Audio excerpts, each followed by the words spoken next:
Waosan cariyos cerkak kanthi irah-irahan lampu patang wengi anggitaning Fiona Tiandika Putri. Ing sawijining désa ana omah lawas sing wis suwe ora dipanggoni. Omah kuwi biyen kagungane Pak Karto, wong sing seda kanthi ora lumrah, gantung diri ing pawon. Wiwit wektu kuwi omah kasebut dianggep wingit dening masyarakat. Wong-wong sing liwat ing wayah wengi padha nyepetake langkah amarga ora ana sing wani ndeleng suwe-suwe. Saben patang wengi Selasa kliwon, lampu ing omah mesti murup dhewe. Senadyan ora ana wong sing manggon.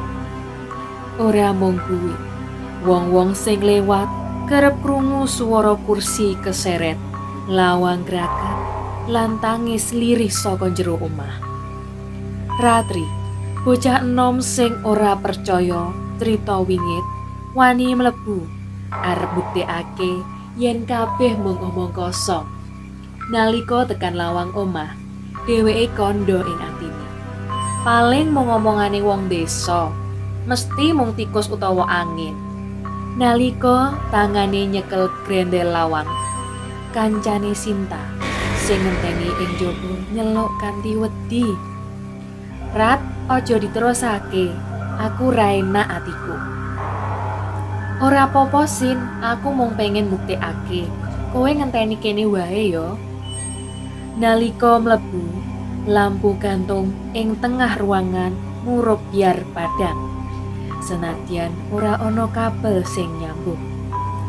Ratri kaget banget. "Lho, kok bisa murup dhewe ya?" Sakjane krungu swara kursi keseret saka pawon. Ratri mlaku alon-alon. Saben langkah kaya dipandhengi saka pojok-pojok ruangan. Nalika teka pawon, katon bayangan ireng megantung. Swara lirih muni, "Rat, kok kowe mlebu, aku durung rampung uripku." Ratri kaget, atine deg-degan ora karuan. "Sapa kowe?" Bayangan mau nyedeki. Rai pucete Pak Karto katon ilat dawa mluntir metu. "Aku isih ana ing kene." Ratri banjur bengok banter lan mlayu metu saka omah kuwi. Sinta sing wis ngenteni ing jaba kaget lan nyekel tangan. Banjur muni, "Aku wis ngendika, Rat, ayo cepet lunga saka kene." Wiwit kuwi, Ratri ora wani maneh ngrendeng crita wingit, amarga wis nyakseni kasunyatane dhewe. Kadang sing katon sepi durung mesti kosong. Ana roh penasaran sing isih ngenggoni papan sing biyen tau dadi dunyane.